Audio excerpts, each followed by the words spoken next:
Hello दोस्तों मैंने अपनी लास्ट वीडियो में आप लोगों को बताया था कि आप कैसे अपनी आईटीआर भर सकते हैं बड़ी आसानी से। अगर आपने वो वीडियो मिस कर दिया है तो मेरे चैनल पे जाकर वो वीडियो ज़रूर देखें। उस वीडियो से जुड़े आप लोगों के कुछ सवाल थे, जैसे कि इस बार आप पूछ रहे थे कि न्यू स्कीम में जाएं या ओल्ड स्कीम में। तो इस चीज़ में मैं एक चीज़ आपको क्लैरिफाई कर देता हूँ कि ये जो न्यू स्कीम है वो फाइनेंशियल ईयर 2021 से एप्लीकेबल है, यानी कि जो रिटर्न आप अपनी नेक्स्ट ईयर भरेंगे उसमें आपको ये चूज करना है।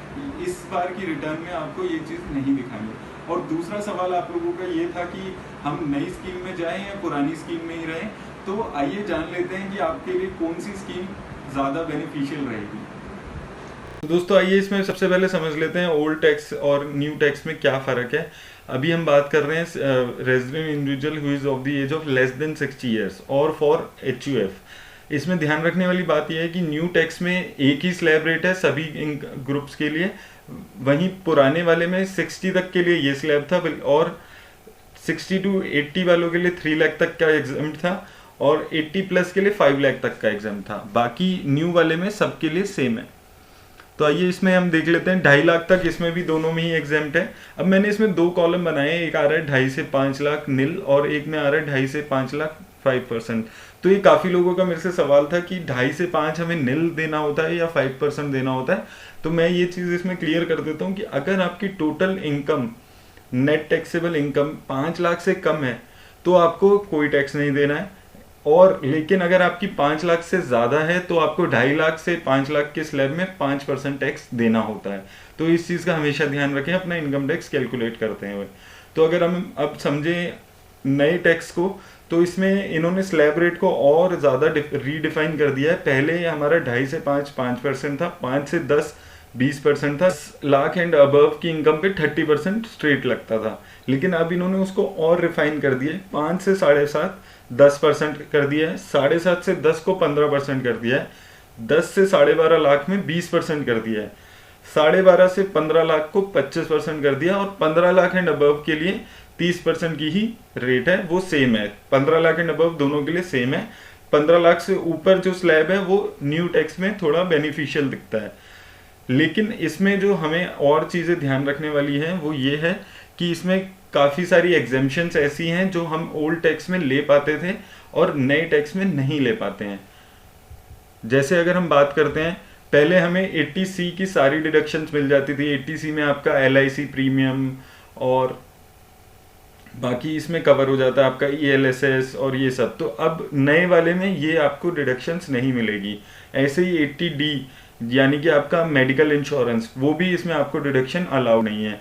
ऐसे ही 80CCD, 80G, 80TTAB ऐसे करके काफ़ी हमारी डिडक्शंस हैं जो पहले हमें मिल जाती थी। न्यू ओल्ड वाले में हम ले सकते थे, लेकिन नए वाले में हमें ये अलाउड नहीं है लेनी। तो ये चीज़ आपको ध्यान रखनी है। दूसरा, इसमें जो हमें एक स्टैंडर्ड डिडक्शन मिलती है अभी 50,000 की, सैलरीड एम्प्लॉयज़ की अगर मैं बात करूं, वो इसमें अलाउड नहीं है। इसमें कोई हमें स्टैंडर्ड डिडक्शन नहीं मिलेगी अगर हम नए टैक्स में जाते हैं।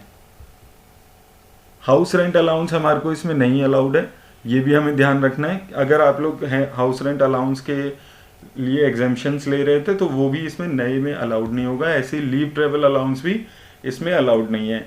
तो ऐसे करके इसमें लगभग 70 डिडक्शंस हैं और टैक्स एग्जेम्पशंस हैं जो हमारे पुराने वाले में अलाउड थी और नए वाले में अलाउड नहीं है। तो एक बहुत ही लंबी लिस्ट है ये 70 डिडक्शंस की जो पुराने वाले में अलाउड होती थी, जो हम बेनिफिट ले सकते थे, और नए वाले में हम नहीं ले सकते हैं।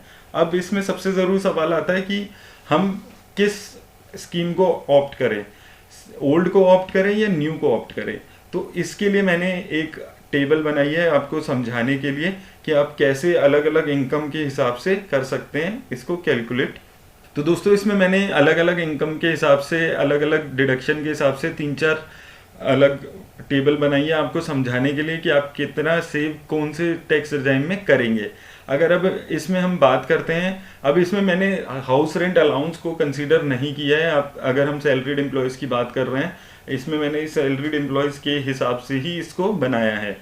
तो अगर हम इसमें ये समझते हैं, सबसे पहले 10 लाख अगर आपकी इनकम थी, सैलरी है और पुरानी रिजाइन में आप जाते हैं, तो और आप डिडक्शन लेने वाले वो आप उन लोगों में से हैं जो डिडक्शन अच्छी डिडक्शन लेते हैं, जैसे कि 80C की 150 लाख की, 80D की 25,000 की, और 24B में भी आप 75,000 की डिडक्शन ले रहे हैं, तो आपको लगभग 13,000 रुपये का टैक्स बच जाएगा ओल्ड स्कीम में।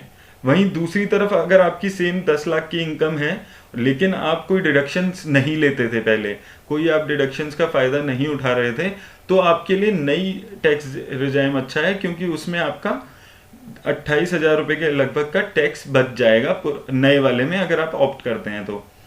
ऐसे ही अगर हम अलग दो इनकम्स की बात करते हैं, 15 लाख पे अगर हम जाते हैं तो हम देखते हैं अगर सेम मैंने डिडक्शंस वही 10 लाख की इनकम पे उठाई है, तो भी आपका, अगर आप डिडक्शन सारी क्लेम कर रहे हैं तो भी आपका 15,000 रुपये बच रहा है पुराने ओल्ड टैक्स स्कीम में।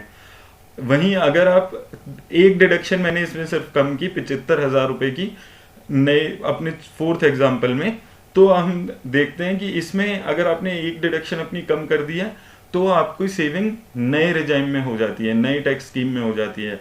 और यहाँ पे एक चीज़ और ध्यान रखने वाली बात है कि इस एग्जाम्पल के लिए मैंने हाउस रेंट अलाउंस को कंसीडर नहीं किया है, तो आपका एक ये एडिशनल बेनिफिट भी हो सकता है।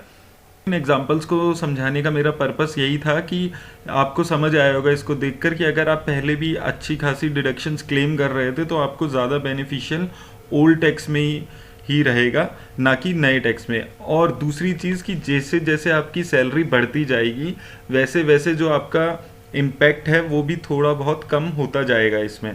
तो अगर आप वो लोग हैं जो अच्छी खासी डिडक्शंस क्लेम कर रहे हैं तो आप ओल्ड स्कीम में रहें, और लेकिन आप एक बार ये देख लें कि अगर आप हाई सैलरी ग्रुप में आते हैं यानी कि 30-35 लाख, तो हो सकता है कि आपको न्यू टैक्स में ज़्यादा बेनिफिशियल हो। लेकिन अगर हम 15 लाख 16 लाख तक की सैलरी पे बात करते हैं तो अगर आप अच्छी डिडक्शंस क्लेम कर रहे हैं तो आपके लिए पुराना स्कीम अच्छी है, और अगर आप डिडक्शंस क्लेम नहीं करते हैं तो आपके लिए नई स्कीम अच्छी है।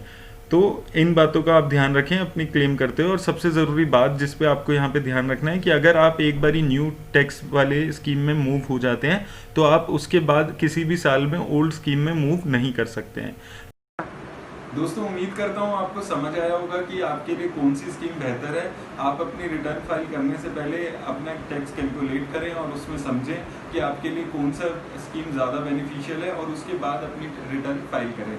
मेरी तरफ से आज के लिए इतना ही। धन्यवाद।